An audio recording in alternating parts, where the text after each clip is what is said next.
Hey, Pat McCardle here, back with another episode of Shop Talk. Today, all about how you go from a brand new belt to getting beautiful longevity out of your used one. So I'm holding in my hand here one that's got a few thousand miles, still good to go. And I want to tell you guys, how do you take one that looks like this, use it for a long time so that it still has plenty of life in it, looking like this. All right, so the first thing you gotta know about a new belt is how do you actually break this thing in? So I got the clutch cover pulled this off this Pro XP so you guys can see everything going on. So we got the primary clutch here, we got the secondary here, and the belt that connects the two.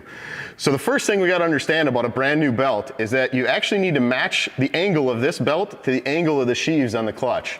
So when you think about that, when you got a brand new belt, you know, it's kind of got, well, you can see one right here. Right, it's got an angle on each side, and that angle isn't always perfect to what the clutch is. So in the first about 50 miles of riding, what you're trying to do is actually match this belt perfectly to those clutches. So in order to do that, if you're riding easy trails or things that don't have a lot of load, high gear's okay, but it's gonna take you about 50 miles. You're gonna wanna vary the throttle and don't go wide open. So kind of think quarter throttle to 3/4 throttle, and keep your speeds in that 20 to 50 range as you go. If you're running in the dunes and you end up having to replace a belt, then low gear is your best friend and stay in the little baby dunes. It's gonna take you about 5 to 10 miles, and be sure you run an all-wheel drive when you're in those heavy loaded conditions like dunes, because if not, you can actually damage your belt right away. So the biggest thing that happens when you got a brand new belt is that you actually create a bit extra heat because that belt is working to match those clutch sheaves, and you wanna be able to get those perfectly matched before you put full power through this system to make sure that you got a belt that can go from this the one I showed you here that's got almost 3,000 miles on it and still in good condition to keep running. So a couple other things about belt break-in that we hear guys talking about. You know, some people think, hey, I gotta take a bunch of dish soap and water and wash this thing off. Well, there's really no mold release on these newer belts, so you don't have to worry about that. You can take a dry belt right out of the box, put it into your machine. The other thing, when you're starting out, don't be towing another unit, don't be trying to find super heavy road loads, don't be trying to use your vehicle for like massive work, especially if you got maybe a Ranger or a Sportsman, until you get that belt fully broken in. So what are some of the things that we hear about people doing that actually destroy belts real fast?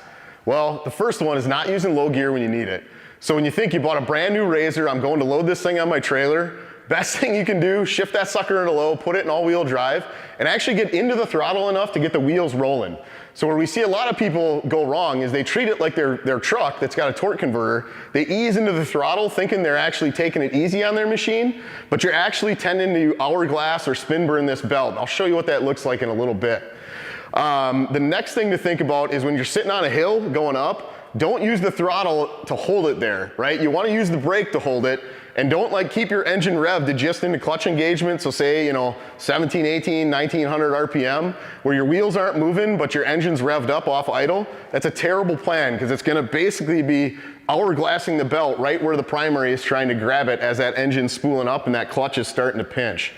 The other thing, when you're in real technical terrain, again, be in all-wheel drive, make sure you keep it in low gear when you're going up and over obstacles, and when you're running in dunes, all-wheel drive is actually your best friend. So think about two-wheel drive like a boat when some guy hits the throttle and it's starting to auger in and it's just pushing that bow wave. And then all-wheel drive like a boat's coming up on plane. It's just a lot less load and it's gonna be easier on your belt to run that way.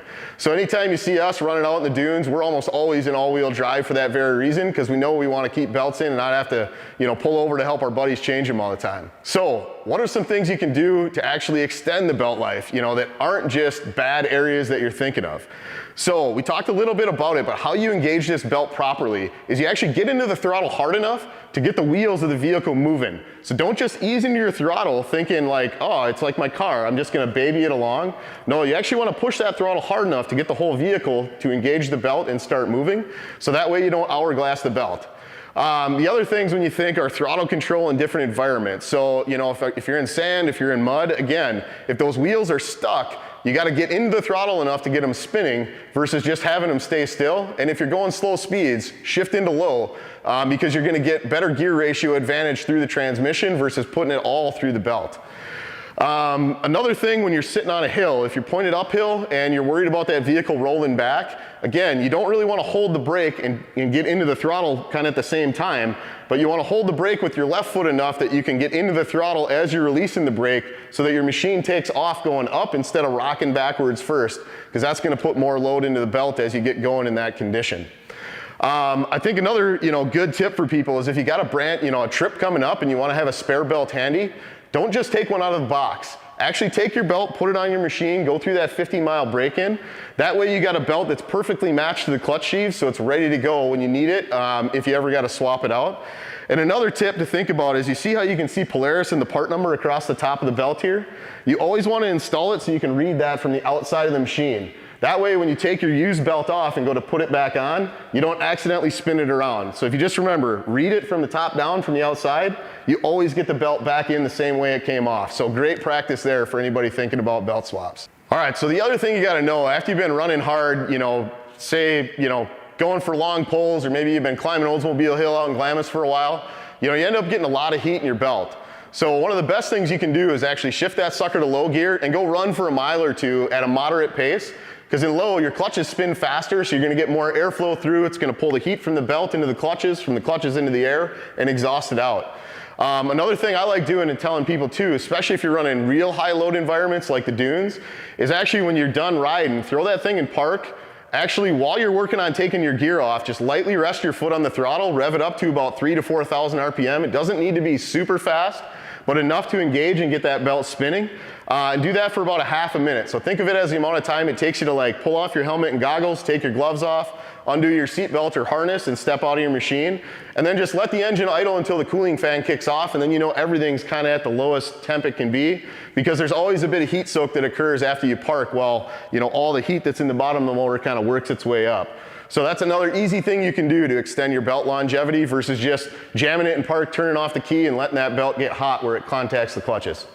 All right, so I got an old poster on the wall here that some of our dealerships may still have back in their service bays that actually shows a lot of the issues that people can have with belts, from doing things maybe the wrong way or just not understanding how a clutch and CVT work. But I want to start with this hourglassing. So you can see there's kind of a narrow spot that's about, 4 to 6 inches long, and that's right where this belt would wrap around the primary, and that's where you'll see that damage.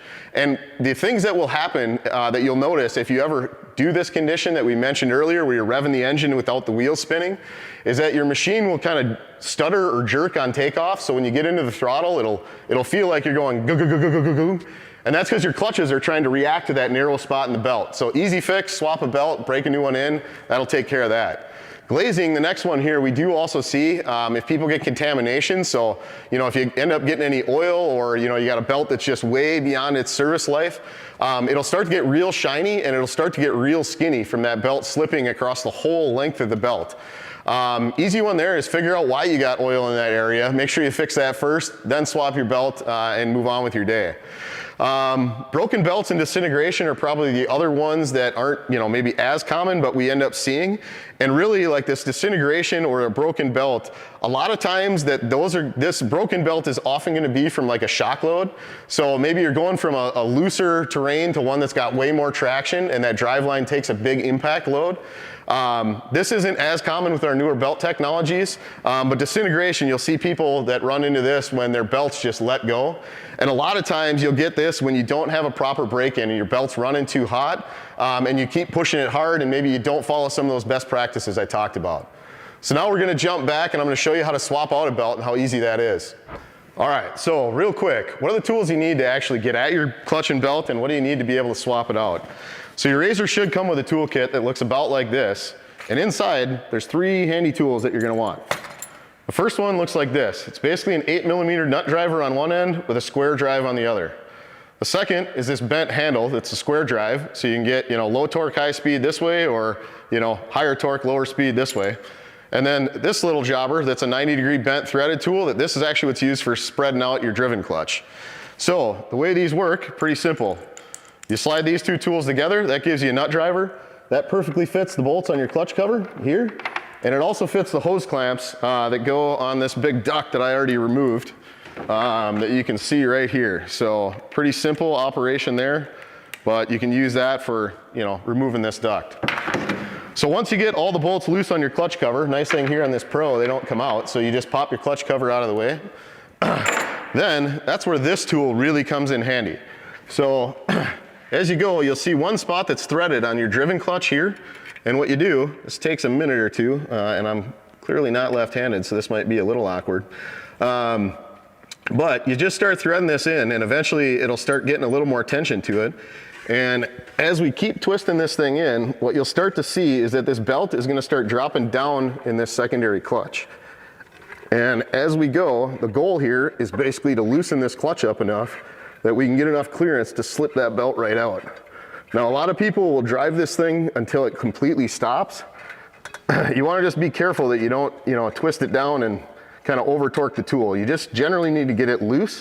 It doesn't always have to be like fully bottomed out to be able to slip a belt on and off. So, as you go, usually you get it enough. And then if you start down at the bottom here, you kind of grab the belt in the middle, start sliding, and you should be able to slip it right around the driven as you rotate that around. Then pinch your belt, shove it off the primary, and pop it right out.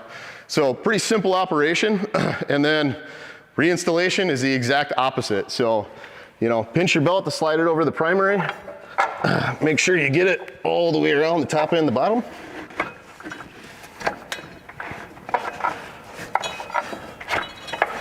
Then start at the bottom. Make sure you kind of keep it from folding over itself. And then once you got it in, you remove your tool. And you'll notice that as the tool's coming out and loosening, that the clutch kind of stays spread out. And this is one other thing to pay attention to here.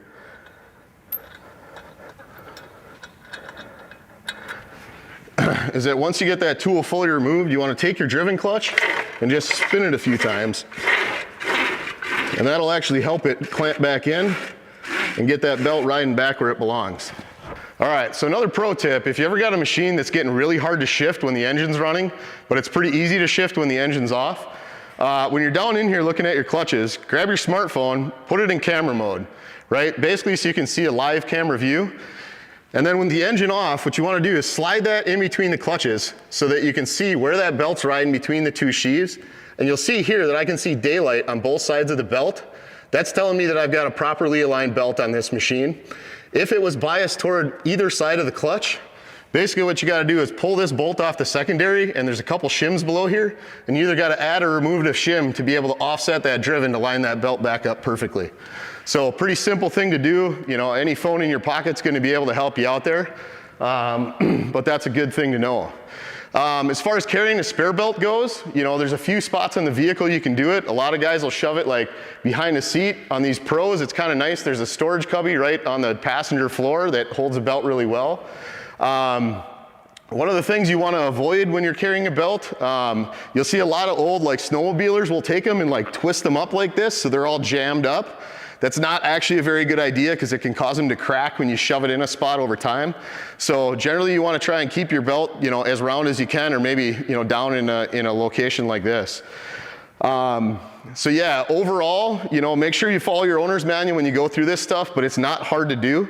And I think, it's pretty easy if you kind of follow some of these tips and tricks to be able to get a belt, that starts like this and ends up like this, where you still got plenty of life left in it, even after a few thousand miles of use.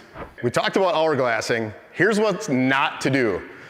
We got this clutch cover off so you guys can see it, but we're gonna go start this engine, hold the brake pedal, shift this thing to high and rev it up so you can see what happens when your wheels aren't moving and your engine's trying to grab that belt with the primary as it revs up.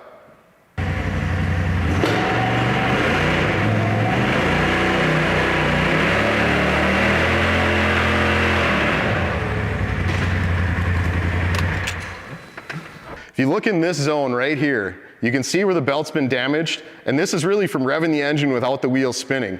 And you see the rest of the belt as you go around is in great shape. There's really no damage at all, so it's only in this narrow region, and you'll see it on both sides of the belt. You've got that same damage content that occurs. If somebody really held the foot into the throttle and didn't realize this was occurring, you'd actually see the belt would be even narrower through that section from a lot of damage content being applied. So remember, don't do that. Make sure when you get into the throttle that the wheels are able to spool up and spin, so low gear, all-wheel drive, a lot of those things getting into the throttle to keep that rig moving. All right, so we took you through some tips and tricks on how to extend your belt life, some things not to do, some of the damage that can occur. When you're going to swap a belt, be sure to check your owner's manual because some different models have a little different procedures involved, different tools that you need, but usually they come with the tool kit with your rig. So, be sure you like, comment, and subscribe, and we'll see you on the next episode of Shop Talk.